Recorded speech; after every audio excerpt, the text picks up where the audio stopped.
So they deserve this. So how come I feel like I failed them? What's up, YouTube? I'm the real Rayhon. And here on my channel, if you're new, I tell real life stories about experiences that I've endured at different points in times throughout my life. They could be involving relationships, jobs, friendships, many different aspects. In today's video, I'm going to be doing a continuation of my latest video, which was entitled The Dangers of Working in a Juvenile Detention Facility. If you're new to the channel and you have not had a chance to watch my last video, I need you to stop this video right now.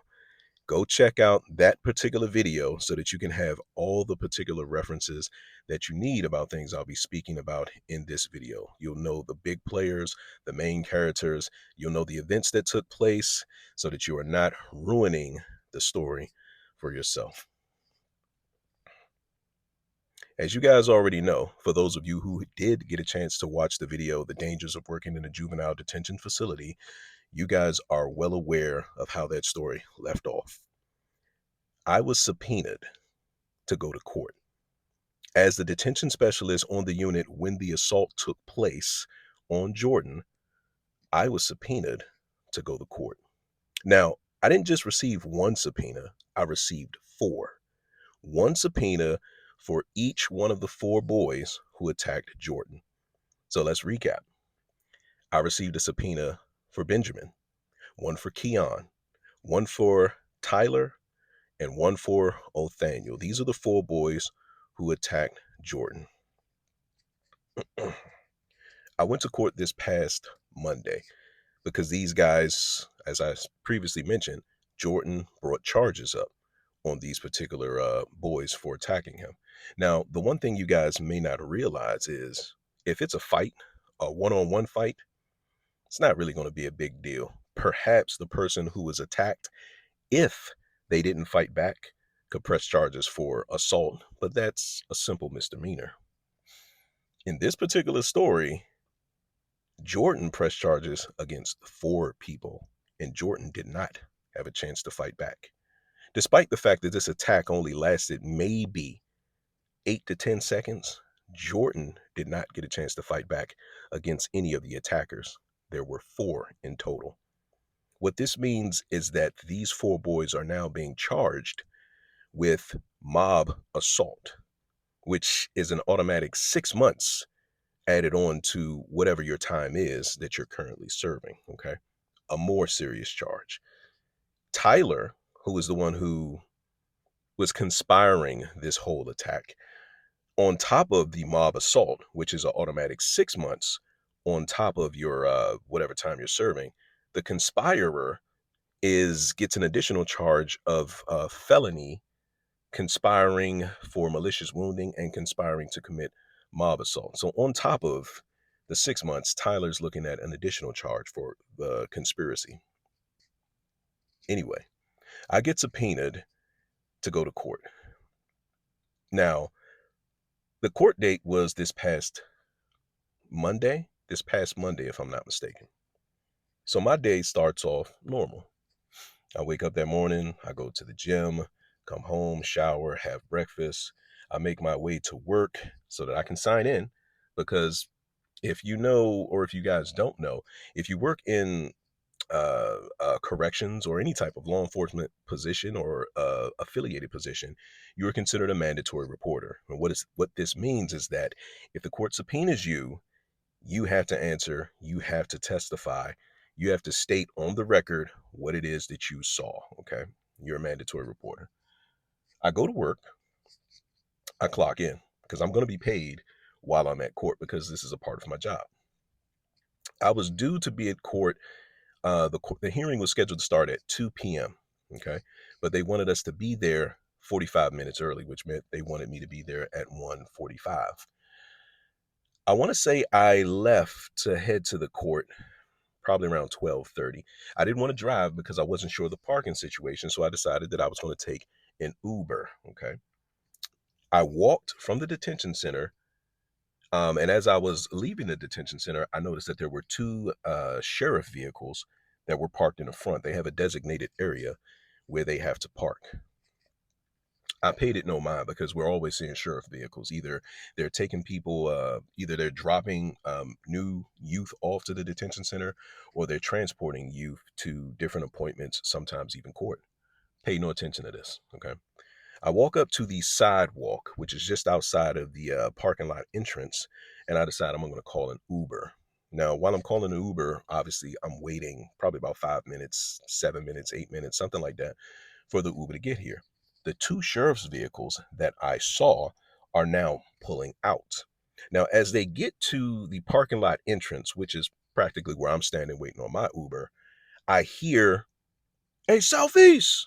Now, for those of you who don't remember, Southeast is the name that the male youth in the juvenile detention center have decided to call me since I'm originally from Southeast Washington, D.C. I'm kind of looking because it's coming from the sheriff vehicle. So I'm looking, he has his window down. I'm looking and I'm trying to figure out, I know this sheriff didn't just call me Southeast. And then I hear Big Brother Iron Man in a slightly deeper voice. Now, for those of you who don't know, Big Brother Iron Man is another nickname that the male youth in a detention center have decided to call me.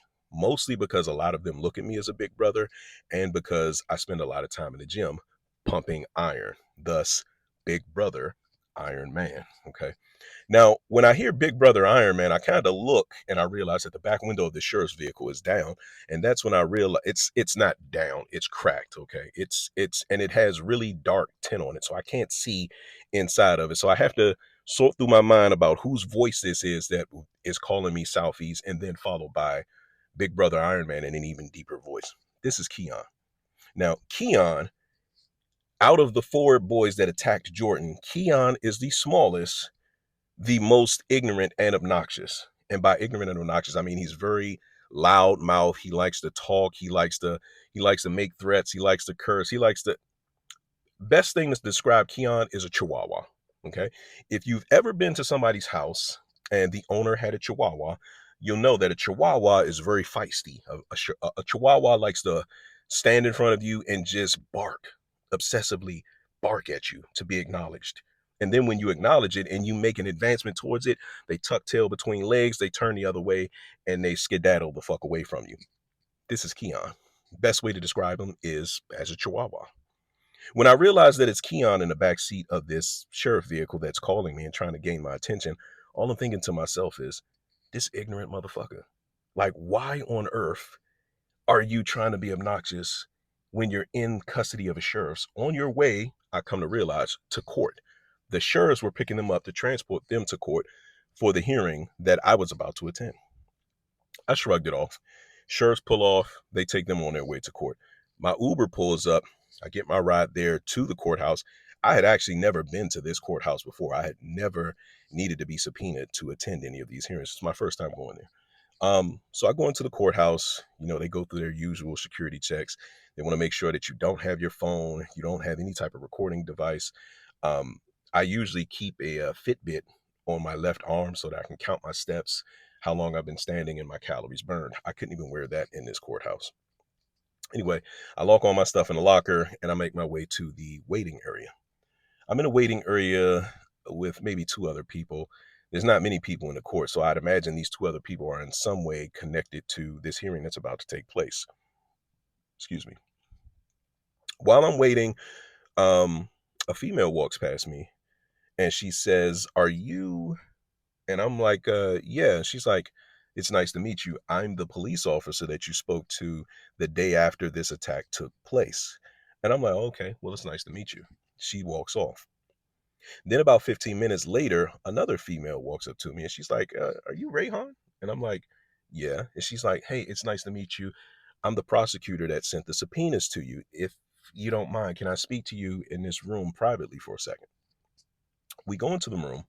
Um, I sit down at the desk and she asked me, um, is it pretty safe to say that you can remember and recall accurately the events that took place on the day that this assault took place? And I'm like, "Yeah, sure. This was probably only maybe 2 weeks ago."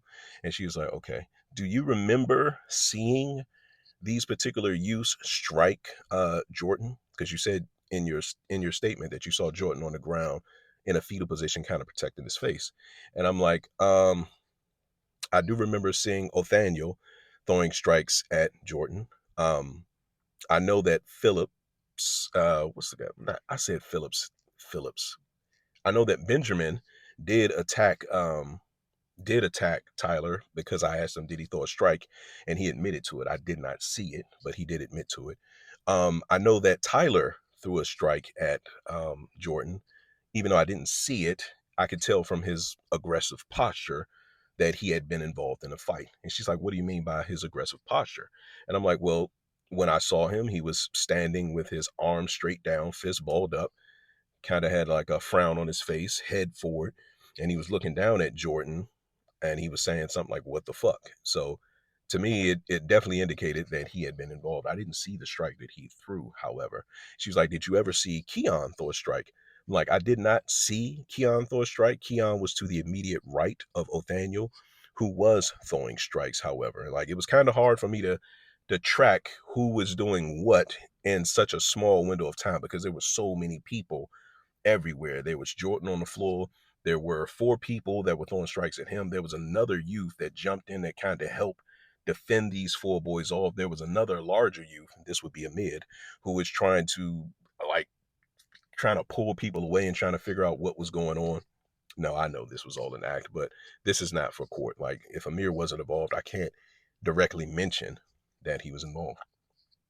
And she's like, okay, I'm really going to need to figure out what I'm going to do about Keon, particularly because you didn't see him throwing any strikes and we don't have any video footage of the actual attack. And I'm like, what do you mean you don't have any video footage? And she's like, yeah, the cameras, which was what, 4 or 5 of them that are in the unit that look directly at the room where the attack took place, all of them were out during the time of the attack. And that's a whole nother issue. So if you can't testify that you physically saw Keon throwing strikes, I'm thinking about dropping the charges against Keon and trying to reduce the charges from mob assault to some type of malicious wounding, something that was just a misdemeanor. I can't recall what she said. And I'm thinking about reducing the charges for the other 3 boys involved to something lesser. And then I'm like, the cameras weren't working. Now, let me back up for a second. I want to say maybe a few days after the attack took place, I was assigned to that very same unit again. Now, during this time, all 4 of the boys who attacked Jordan were present, and Amid, who was also present because this is the unit that Amid is on now. If you guys remember anything I told you from the first story, Amid is the biggest of all the juveniles in the detention center. He is the leader, the facilitator of this attack. We know this, okay? Um, Jordan, however, had been moved off of that unit. They moved him to a different unit because he was in fear of his safety. No big deal. This is very much understandable. Now, during that day that the 4 attackers plus a mid were on that unit, along with 3 other boys, maybe, I remember them having a conversation. Now, what took place was, one by one, we had staff that would come to get the boys who attacked Jordan, and they were taking them to what they were calling a professional meeting. This basically meant that they were meeting with their probation officer, who was informing them of the charges that were being brought against them and trying to get information out of them. One by one they went, one by one they came back. I can't remember the exact order that they went, but I know that Tyler came back last. Tyler, if you remember what I told you, Tyler is the 14-year-old who is currently in the juvenile detention center for murder and malicious wounding. What he exactly did was, he and a group of his friends ran into their quote unquote ops, and they drew their firearms from a vehicle and shot into a crowd of people, striking 3, killing 1. So yeah, Tyler, 14 years old, he went last to talk to his PO. And when he came back, he had that same aggressive posture and that frown on his face after he got done attacking Jordan. And he was like, what the fuck? Why the fuck are y'all signing papers? That don't even make sense. Like, I'm not signing shit. Why the fuck are you guys signing papers? Like, that's just like making it look like we all did something. Like, they gotta prove that shit. And I was like, Tyler, listen, bro, I know you're only 14, and I don't know if you're aware of this, but everything that you guys did to Jordan, is captured on camera. If you look up, there's a camera here, there at the far end of the room, there in the middle of the room, and then in the center of the room is the movable camera, the one that was directly under where the attack took place. They're signing papers because everything was caught on camera. You can't deny it. Then he was like, no, the fuck it wasn't. I don't give a fuck. I'm not signing nothing. This is when Jalo's big ass, he's like, yeah, no, that's not true. That's not true. The cameras were out when they attacked him. The cameras were out. And I'm like, the fuck do you mean the cameras were out? Bro, that don't even make sense. Y'all have been in here on this unit with me in the past during times where control would call me on the radio and be like, hey, unit 4, you can't, your residents shouldn't be behind you. They need to be sitting down and in front of you at all times. How the fuck would she be able to do that unless she's looking at the camera and she can see exactly what's happening in real time? And Jalo's big ass is like, no, the cameras were out. I know the cameras were out. Like, how do you know the cameras were out? He's like, well, we were told by staff that the cameras were out. And I'm like, wait a fucking minute. I'm making this real life connection from what the prosecutor is telling me in the room when she said, I'm the only witness that they have because the cameras were out. And when Jalo, I said Jalo, why the fuck do I keep getting these guys' names mixed up? What the fuck is this guy's? What's Amid? When Amid was like, yeah, so the cameras were out. And I'm just like, how the hell would he know that the cameras were out? Remember when I told you, Amid is massive in size to be now 16 years old. He is about 6 feet tall, 251 pounds. A lot of youth are afraid of him. And I also told you guys a lot of staff are somewhat intimidated by him. Rather than holding him accountable and doing their job, they would rather kind of befriend him so they don't have to deal with him when he gets aggressive. Pure weakness, if you ask me. Anyway, there was an investigation conducted in the facility after the attack took place. It was realized that this was not only a mob assault, but it was a gang initiation, Amid being the leader of the gang. Through their investigation, they were able to confirm that the other boys, not Tyler, but Benjamin, Othaniel, and Keon, were being initiated into a gang. And the only, or crew, whatever you want to call it, the leader is Amid. So while they understand that this was a gang initiation, they also came to realize that there must have been a staff in the facility that told these guys when these cameras were going to go down and when was the best time to attack Jordan. Okay. This absolutely took place. And it goes along to show you guys what I mean when I say the dangers of working in a juvenile detention facility. You have fucking staff, much like in a prison or jail, you have COs who actually cooperate with the criminals, help the criminals to figure out the best time to attack, sometimes even unalive other other offenders that are there with them. You have COs that accept bribes and all kind of things from the offenders so that they can get contraband in, so that they can attack who they want, so that they can turn cameras off to ensure that this attack or this unaliving won't be captured on film. There was a staff who informed these guys the cameras are going to be, I don't know if they informed all 4 of the guys, maybe they just informed Amid that the cameras are going to be down on this particular moment on this unit. This is the day and time to do it. Now, mind you, if I'm not the head of the investigation, I believe that the staff who was assigned to that unit, I believe he was the one who told him. And this guy is, I think he mentioned that he's about 35 years old. He's probably about 5'9", probably weighs about 150 something pounds, very small. Now imagine Amid is 6 feet tall, 251. This is one of the staff that I say I've always seen trying to be buddy with Amid. So I think that this staff told Amid, if y'all want to get this dude, this is the day and time to do it. Okay. Now, according to the prosecutor, she mentioned that the fucking cameras were apparently there was some type of maintenance or some type of what do you call it?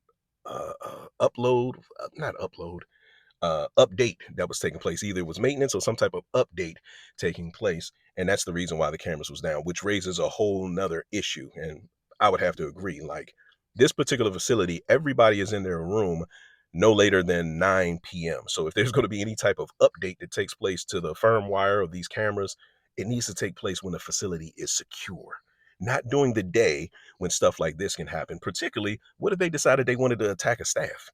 What if they actually had contraband? What if they had a staff bring them in some type of cutting or stabbing weapon, and they decided that they wanted to attack one of the detention specialists?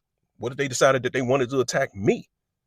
What if they decided this? They would actually have an opportunity to do it, and they would know exactly when and where it was going to take place. And I would be totally like just oblivious to the fact that these cameras are not recording what's taking place at that exact moment. Anyway, so at 2 o'clock, when the hearing was supposed to start in the courthouse, it did not. Okay, we went upstairs to the larger courtroom because it was going to be able to house more people. But before the 2 p.m. trial could start, Benjamin, who admitted to striking Jordan, and Othaniel, who eyewitnessed striking Jordan, they decided that they were going to take a plea. Now, because they were taking a plea, they went downstairs to a smaller court, and I guess the judge, the attorneys, the prosecutors told them the agreement that they were accepting. They were taking a plea so that they can get a lesser charge. They were going to have to spend however much more time in the detention facility, and they were going to be able to be moved into some new program. I don't recall because I wasn't in that particular hearing. Obviously, they wouldn't need me as the witness if these guys were taking a plea. That hearing, which started at 2 o'clock, I don't know how long it lasted, but while that hearing was taking place, upstairs in front of the larger courtroom, Tyler and Keon had decided that they wanted to take it to trial, which makes perfect sense to me if they had knowledge and information that the cameras were not working. Okay. You can't, if the cameras aren't working, they know that there's plausible deniability that you can say without a shadow of a doubt what happened, what didn't happen. Okay. So these two decided to take it to trial. During the time we're waiting upstairs at the larger courtroom, you see their parents, some of their parents or relatives show up in support of this case. Benjamin's father showed up. Now, remember, Benjamin is the kid who looks kind of nerdy, looks mulatto some kind of way. I think he mentioned to me that his father was Cuban. I'm not sure what ethnicity his mother is because you can clearly tell that Benjamin is a mulatto. Um, his father shows up. Now, I'm looking at this guy, not to say that they look anything alike, but just from what Benjamin had told me about his father, as I mentioned, Benjamin talked to me quite frequently about his family, his siblings that are collegiate athletes, his father, who is, I think, retired Marine or something like that, talked to me quite frequently. So when this guy showed up, I just kind of gave him one look, and I can tell from his posture, his demeanor, like, you're Benjamin's dad, aren't you? And he was like, yeah, yes, sir. Have we met? I'm like, we have not met, but your son talks a lot about you. And he's like, yeah, I don't know if that's a good thing or a bad thing. I'm like, well, it wasn't a bad thing. And I'm thinking to myself, why the hell would it be a bad thing that he's talking about you? Not unless there's some bad shit that you do to him, or maybe some very stern discipline that takes place. I can definitely see stern discipline taking place from his father's, um, from his temperament. Tyler's mother shows up, and you can immediately tell Tyler's mother is she's fighting some type of drug abuse. I don't want to say addiction because she definitely was functional, but you can see similarities in their behavior. Like she would just say random things, things that were totally off the wall, things, and it's just like it didn't make sense that she was behaving in the manner that she was when your son, who's 14 years old, is already in custody for a murder and malicious wounding, and now a mob assault and conspiracy to commit. Um, who else was there? I believe Keon's grandmother showed up, and I was familiar with her because she comes to visitation every time there's visitation to visit Keon. And his grandmother's a sweeter old lady. Um, those were the parents that I immediately remember seeing. Along with that, the assistant director of the facility showed up. and one of the case managers who was responsible for, I believe he was responsible for Tyler. So I go to talk to the assistant um, director, and I'm explaining to him, I'm like, yo, y'all need to do an investigation into the staff in the facility because from what I'm being told by the prosecutor, the cameras were not working. And from what I remember the youth telling me on the unit, they knew that the cameras were not working because they were told by staff. That's a problem. That's dangerous as hell for everybody in the facility, the staff, the youth, everybody. Because if cameras are not working or that type of information is being passed to the youth, then some more dangerous stuff can take place in the facility. So you guys definitely want to look into that. I'm explaining to the case manager that the prosecutor also told me that they're relying 100% on my testimony because the cameras were out. And he's like, the director's like, there's always a backup plan, though. The case manager says to me, he's like, man, you ain't got to worry about that. Even though the cameras wasn't working, he was like, these guys don't know when to shut the fuck up. I'm like, what do you mean? He was like, we got all of their phone calls. These guys are on the phone every day talking to people on the outside about how they beat this kid's ass and what they did to him and they're getting charges pressed and all of that. We got all of their phone calls recorded. I'm like, oh, okay. All right. So I understand the game that's about to take place. So it gets to be about 4 o'clock. Okay. Benjamin and Nathaniel took the plea. Their trial, for whatever fucking reason, took 2 hours. And then they're taking a plea. They're not even saying anything. It took 2 hours. At 4 o'clock, the trial for Tyler and Keon takes place in a smaller courtroom. That's when they call everybody into the courtroom. Clearly, I'm the only witness present. They call me to the stand immediately. Judge asked me to swear in, swear to tell the truth, whole truth, nothing but the truth, right hand raised, all of that mess. Yeah, 10-4, got you. Sit down at the stand. Prosecutor wants me to recall or is going over a few questions, asking me to confirm who's in the courtroom, all of that kind of mess. I had to say, okay, yes, Tyler is in the courtroom. He's sitting at the table farthest away from me to the left. And he's just sitting there kind of like with his face like, you can tell he's got some shit on his mind, right? She's like, do you see Keon present in the courtroom? Like, yes, ma'am. Keon is seated at the table directly in front of me, which would be on the far right side of the courtroom. And he's sitting there like, got this look like he's intimidating somebody. Remember what I told you guys. Keon is 15, 5'6", weighs no more than 105 pounds. Like, I don't know why he does the shit that he does, but it's humorous. You almost want to laugh at him, but that would be considered antagonizing, right? So she starts to proceed and she's asking me questions about the attack. What date did it took place? The people who were involved, who was the victim. She shows me pictures of Jordan, what his mouth looked like after the attack. Because as I mentioned previously, they did manage to slightly chip one of his front teeth, one of the rabbit teeth.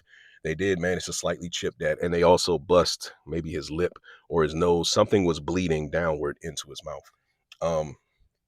Show me the picture. She wants me to confirm that this is Jordan.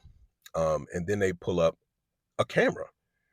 Now, from what was told to me, all the cameras were down, but the cameras inside the unit were down.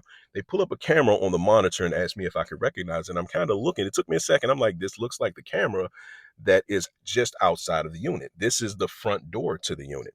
And then they play a little bit of the clip, and you see Jordan, who was the first child in the line, walk up to the door. Remember, Jordan's 16 and pretty small, probably about 115. He walks up to the door. She's like, do you recognize where this is? I'm like, yes, this is the entrance to the unit. She's like, do you recognize the child in the front? I said, that would be Jordan, the victim. Now, let's be clear. Jordan decided that he was not going to show up to court. Jordan's testimony alone would have been enough to get, would have been enough to, they wouldn't have needed me at all. And it wouldn't have mattered that the cameras were out. His testimony as the victim alone would have been enough. He decided that he did not want to come to court out of fear of these 4 boys. And that's the reason why I was subpoenaed and they had to rely on my testimony and my testimony alone. I tell her that, yeah, this is the outside of the unit. That's the entrance. That's Jordan standing there. And then they're like, we're going to play this for everybody in court to see. And as they play it, you can see it play out exactly like I explained. I open the door with the key, I hold it open with my left arm, and I'm looking to the right as the 8, now 9, including Amid, who's at the back, are filing into the day room. Now I keep my visual to the right so I can make sure I have my eyes on all 9 of the youth and that they are indeed filing in, not running down a hallway, not doing some other dumb shit that they ain't supposed to do, right? You see everything I explained to you in the first video. Amid being the last one in the line, walking past me, and kind of like as he's walking past me, he's kind of looking out the corner of his eyes at me, like, and you can see he's kind of moving slow. It almost looked to me intentional, like he was moving slow because he knows that I'm not going to close this door until they're all the way through the threshold. Okay. And then you see me, surprisingly, from this camera angle, though, you can still see the beginning of the attack, which started, I want to say, maybe 2.5 seconds after Jordan got inside of the unit. Now, I can't see it because I'm holding the door and the door doesn't have a window. So it obstructs my view to the left. Besides, I'm looking to the right anyway to make sure everybody comes in. But there are windows that are behind the door, which opened outward, and you can see the attack taking place. You can see guys, as soon as they come through the doorway, how they're running in towards, remember, Jordan was the first one in the line, and you can see some of the scuffling that was going on in the windows that are just behind the door. All of this is out of my field of view. So you see the whole thing take place. You see when I walk into the unit and I'm kind of looking, you see me pull out the radio and call the code. That's where the video stops. You even see the moment where I actually like kind of opened the door back because the other staff was asking me, "Are you okay?" You can see all of this. And then the video ends when the door closes fully and I pull out the radio and call for the code. That's when um I guess the judge asked if they had any objections to what they just saw, the defense. Now, Keon had his own lawyer. Tyler had a different lawyer. Nobody objected. They were cool with the video footage being played. They were cool with the pictures of Jordan and the injury sustained being admitted into evidence. Okay. I'm thinking, okay, we rolling on. So after the prosecutor is done asking me what she needed to ask me, and she says no further questions, you know what that means. Now it's time for the defense to cross-examine. The only person who cross-examined me was Tyler's attorney. Keon's attorney didn't ask me anything, which was weird. Um, but Tyler's attorney stands up and he's immediately like, "Yes, sir, Mr. Rayhon. Yeah, questions I have to ask you." He was like, "Did you physically see uh my client here, Tyler, throw a strike at this kid Jordan, who you explained you saw on the floor in a fetal position protecting his face?" I said, "No, I didn't physically see the strike. I think everybody in the courtroom can tell based on the footage that we just viewed that I was outside of the unit and the door was obstructing my vision into the unit. You can see the beginning of the attack in that footage, but I myself didn't physically see uh Tyler throw that first strike." He was like, "Okay, okay. Did you see any of these boys throw a strike at Jordan?" I'm like, "When I came into the unit, yes, I saw Othaniel standing over Jordan, throwing strikes with both of his hands downward towards Jordan." He was like, "Okay." And I was like, "I know that Benjamin threw a strike because I asked him and he admitted." And he said, "Where was my client Tyler placed when you stepped into the room?" I was like, "He was a part of the group. He was on the rightmost side of the group." And he was like, "Can you explain what you saw?" And I'm like, "You mean from Tyler?" Like I explained, he was in an aggressive posture, had a frown on his face. His head was forward. Arms were tensed straight down, fist balled up. And he was looking down at Jordan, who was on the floor. And he stated, "What the fuck?"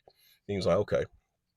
He was like, um, "You spend a substantial amount of time with, these 4 boys and a victim, correct?" I was like, "Yeah, absolutely. Sometimes it could be up to 14 hours, 14 and a half hours a day." He was like, "So since you didn't see them throw a strike at Jordan, how do you know with 100% certainty that the attack was not provoked by something that Jordan said to them?" I was like, "I don't know that. I can only say that During the time that I was assigned to that unit that particular day, I did not see Jordan engage with these four boys at all. He never said a word to them. He never was around them. There was never any interaction between he and them from the time I made contact with them, which was about 9:40 in the morning, up until that was about 6 p.m.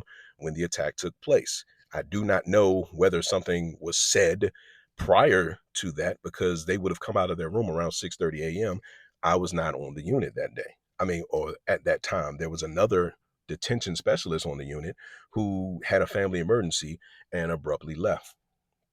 And he was like, okay, you don't know that Jordan may have said something to provoke the attack. It's like, no, not with 100% certainty. He was like, do you know with 100% certainty that Jordan didn't throw the first strike at either one of them or all of them to cause them to strike him? I was like, again, I think you can tell from the footage that we all just viewed that if I said anything other than no, then that wouldn't be true. Like you can tell from the footage that my view was obstructed and I had to look the other way to make sure all my youth filed in. You can see the beginning of the attack. You'd have to study it a little bit further to figure out who ran where and did what based on the little bit of visual that you do have. But I cannot sit here and say with 100% certainty that when they got into the unit that Jordan didn't throw the first strike, nor did he say something to provoke a strike being thrown. So he was like, so what exactly did you do? Because you say you heard them conspiring to attack. What did you do to stop one of the other youths from being attacked? And I was like, to stop one of the youths from being attacked, there was no need for me to take any type of precaution to protect one of the youths from being attacked, because even though I did hear Tyler conspiring with the other three boys, I thought they were conspiring to attack me. And because I thought they were conspiring to attack me, there would have been no reason to take a precaution to stop them from attacking another youth if that's not who I felt was going to be attacked. Then he was like, so what did you do to protect the youth? And I'm like, okay, I'm not sure if you're following what I just said. Okay. I'm going to repeat it for you again. And this time I'm going to say it slowly. Okay. There was no reason for me to take any action to protect one of the youth, despite hearing Tyler conspire with the other four boys, because I thought they were conspiring to attack me. Now, if you want to know what I did when I thought they were conspiring to attack me, I stood up and I said to Tyler, check this out, buddy. If Keon attacks me, I'm going to handle my business. After I handle my business, I'm going to press charges on him. You are also going to be held responsible for inciting him to do so. And his response was basically, I don't know what the fuck you talking about. I don't even know why the fuck you talking to me. This is Tyler, remember, the 14-year-old.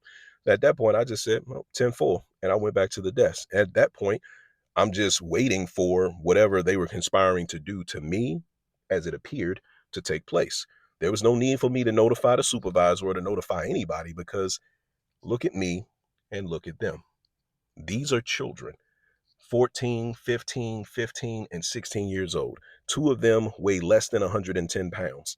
You know what I mean? These guys are small. Like, and it's not uncommon if you work in a detention center, the environment, you're going to be called out of your name by these youth. You're going to be threatened by these youth. They're going to constantly say things to try to provoke some type of emotional response from you, because what they're looking for is to see the chinks in your armor. They want to see where you're weak, where you can get upset, how they can provoke you. Some of them are looking to provoke you just so that they can run upstairs and talk to management and tell management that you said something inappropriate to them and try to get you to lose your job. It's very common in the facility. There's not a reason for me to call a supervisor each and every time I hear a threat from a youth. This was an outstanding answer. So he was like, well, so I heard all of that and I appreciate your response, but it sounds like what you're trying to say is you didn't do anything to protect another youth from being attacked. This point, the judge is like, okay, let me step in here because I don't want you guys to start arguing about this. I'm like, yeah, because I mean, I explained it crystal clear. Like, if I don't think that another youth is in danger, there's no reason for me to take any type of precaution to protect that youth. No, and when I say precaution, I mean extra precautions. So anyway, when Tyler's attorney was done speaking to me or asking his questions, no further questions. They gave Keon's attorney a chance to ask me questions, and he didn't have any questions to answer. So they relied a lot on me saying that I did not see Keon throw a strike. That's not to say that he didn't. I'm simply saying I didn't see it. They relied a lot on me saying I did not see Tyler throw a strike. I know that he did, but I didn't see it. Did you inspect Tyler's face? Did you inspect his hands? Did he go to medical? I wouldn't know all of that. You know what I mean? I don't know, because after the attack took place, we put the four boys in their room. What took place after that, I don't know, because it was at the end of my shift. Okay. So they played on all of that. And when they had no further questions, the judge said, "You're free to go." I left at that point. I didn't sit to see the outcome. Truth be told, I didn't care what the outcome was. I'm a mandatory reporter, so I had to show up, answer the subpoena, and I had to testify and say what I saw, what I heard, what I observed. It goes to say, the next day I report to work, I'm talking to staff to try to figure out the outcome. Actually, before that, as I pulled back up to work, because I had to catch an Uber back to work, as I pulled up, there was one sheriff vehicle sitting in the allotted space for the sheriffs, and Keon was getting out of the car. Now, I remember as I was leaving, just before, I remember Keon was like getting excited, like doing little giddy shit like this, and he was looking over at Tyler with this face like, all that dumb, obnoxious child shit. Like, you know what I mean? But I remember seeing that. But again, I'm thinking nothing of it, because despite the fact that I may not have saw you throw the first strike, I know you were there, but I can't testify that I saw it, despite the fact that I know the cameras were not available at that time that the attack took place, and that staff told you that. They have all of your phone conversations, right? So I see him getting out of the sheriff's vehicle. They got him shackled, chained, all of that mess, and he's screaming something to somebody on the sidewalk. Somebody who's I don't know, because Keon lives in the area where the detention center is, which is already an issue. Um, he's screaming something to the top of these guys, to somebody at the top of the parking lot, like, "Yeah, what's up, such and such, man? Yeah, yeah, blah blah blah." Again, loud, ignorant, obnoxious, and then they take him into the facility. The next day at work, I'm trying to figure out the outcome, because I already know. Benjamin took a plea. Othaniel took a plea. That's an admission of guilt. Tyler and Bailey, what the fuck? Tyler and Keon, because I keep mixing these kids' names up. Tyler and Keon took it to trial, and despite the fact that I couldn't see anything, I know that they got these tapes.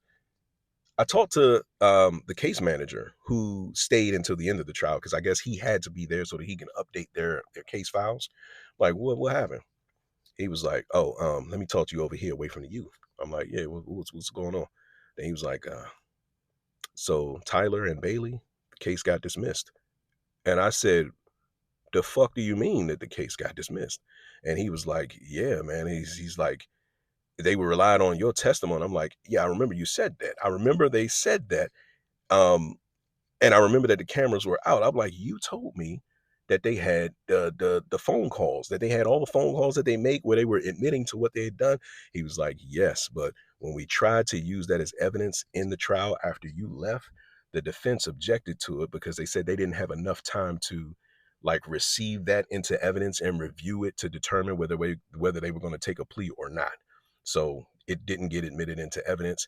They had to go off solely the video footage that they did have, which was the outside of the unit, and your testimony. And based on that, these two guys, they got off." And all I'm thinking to myself is, Othaniel and Benjamin took the plea, and they didn't really have to, because the only one who I saw throwing strikes was Othaniel. I didn't see Benjamin throw a strike. He could have took it to trial too, and he would have got off.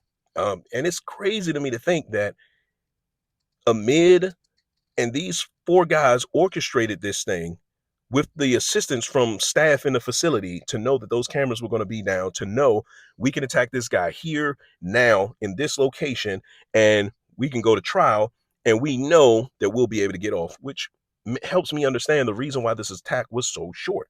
The window for them to do it was from the time I opened that door to the time I walked in. They had a very small window to make an example out of Jordan, and they used it.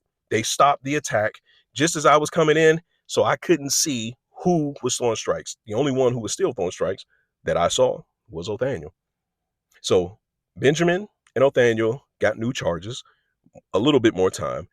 Tyler And Keon case got dismissed, which I now understand that the reason Tyler wanted to take his to trial was because Tyler is already on the hook for malicious wounding, felony malicious wounding, felony possession of a gun, and felony murder. His charges somehow got suspended because he's only 14. However, if he catches any new charges, then that would be considered a violation and they would give him all the time from his previous charge. This is the reason why Tyler didn't want to take a plea, because a plea would be an automatic violation and he would absorb all his time. He took it to trial and it actually paid off for him. His case got dismissed, not because he wasn't guilty, not because he didn't do anything, but simply because the prosecutor couldn't prove that they threw these strikes because there was no camera footage and their phone calls didn't get admitted into evidence. It's unreal to me, bro. This is why I say it is dangerous to work in a juvenile detention facility. You don't have to worry so much about the youth per se if the facility is being ran accordingly. But when you have a youth like a mid, big, strong, Donkey Kong looking motherfucker that's able to intimidate smaller people and even manipulate and intimidate staff into cooperating with him, he's able to piece together a plan and execute it knowing the loopholes. Because like, I think if I'm not mistaken, this is a mid's fourth time in this facility because it's his home facility. So he's showing you that, yeah, when he gets out, he's going to fuck up again. He's going to do something else. And because of that, he has experience knowing how a trial is going to go. And he used all of that to his advantage so that he can make an example out of Jordan.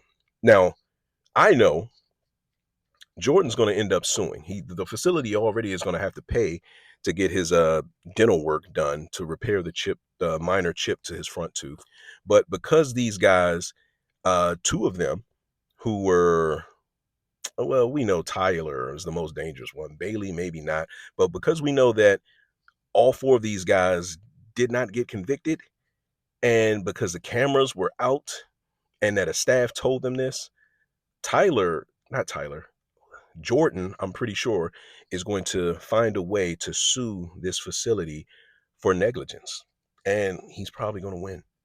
Jordan is going to get a substantial amount of money if he follows through on this, because it's exactly what I would do if I sustained injuries because your facility was unsecure and your staff, who's here to keep us secure, is cooperating with some of the offenders so that they can get away with committing other crimes in the facility.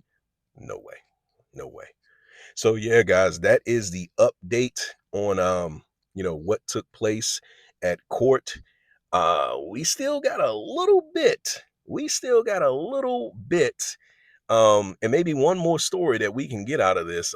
Maybe the finale will come in about, I want to say, about 2 more weeks, because while Amid, who is the leader of this gang and was the orchestrator of this mob assault on Jordan, lost his appeal, Amid has a placement meeting coming up. And in his placement meeting, they're going to determine how much time he's going to get and what facility he's going to serve that time at. Now, remember, this facility is Amid's home facility, and he's doing everything in his power to stay at this facility. He's intimidating other youth. He's trying to figure out tactics that they've used.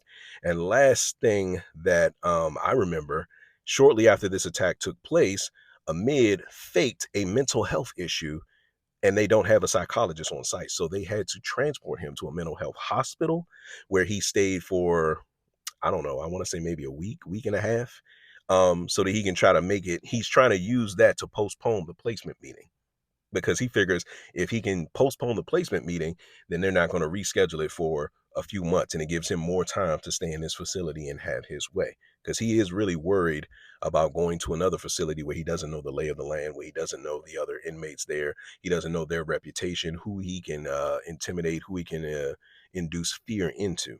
So yeah, I'm Amid used his manipulation, and he went to management and he complained about me. saying that I said inappropriate things to him, and if there weren't people there to hold him back, he would have punched me in the face. And guess what they did? They took me out of the detention facility and they moved me over to the group home, which is in the same complex. So the group home is a little less secure. You know what I mean? But it's mainly for people who have done their time in detention and they're preparing to go back home once they complete the program. So while after this trial took place, I'm at the group home, and I'm outside, letting the youth that are in the group home have rec. A sheriff vehicle pulls up into the designated spot that they have when they're picking up and dropping off youth. The doors open up, and you can see the weight of this vehicle, the back of the vehicle. You can see it kind of go up once one foot came out. Guess who steps out of the vehicle? Fucking Amid's big Donkey Kong looking ass steps out of the vehicle, handcuffed and shackled, and he looks over at me with this kind of look and this slight smirk. And all I'm doing is thinking, this big motherfucker is back. He didn't fake the medical, a mental illness, a mental case or whatever. He didn't fake this thing so that he can go to this medical clinic or you know what I mean, and try to postpone his placement meeting because he knows that I know that he ain't staying at this facility. So he's doing all these games to try to stay here. He sees me and he kind of looks with this smirk like, yeah, I know that my man's got his case dismissed. I know that you were the witness and you didn't see anything. I knew how it was going to play out because I had staff that was basically helping me orchestrate what was going on. And I just remember the look on his face like, this is a 16-year-old kid. Imagine how dangerous this motherfucker has to be if you using all your idle time to plan some shit like that. Imagine that, bro.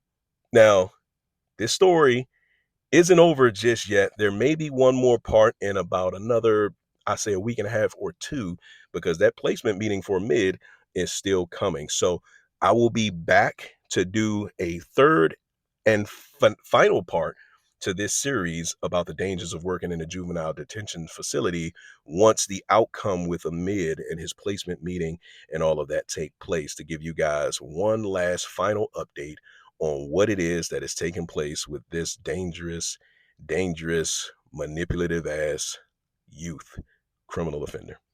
I am the real Rayhon, and if you guys enjoyed this story time and you're new to the channel, I do invite you guys to subscribe to the channel. Do ask that you turn on your notifications so you'll be notified immediately when the conclusion to this series is uploaded. If you enjoyed this video, I ask that you smash the like button. It helps the channel to reach other viewers who will enjoy this story time.